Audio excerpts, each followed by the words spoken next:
During a private dinner event marking Jordan Brand's 40th anniversary, Nigel Sylvester unveiled his highly anticipated brick-by-brick collection, featuring a standout Air Jordan 4 in a curated apparel capsule.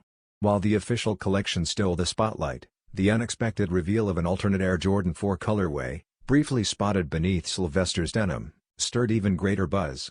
Tentatively named Sail, this unreleased version mirrors the build of the classic Fire Red OG but trades its Bulls Red detailing for warm brick orange tones, tying into the collaboration's theme.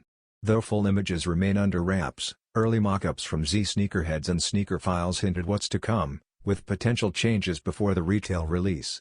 Scheduled for summer 2026, this alternate pair has quickly become one of the most talked-about drops in Jordan Brand's anniversary lineup. As anticipation mounts, fans should stay tuned for official visuals and details, as the brand continues blending legacy with modern creativity.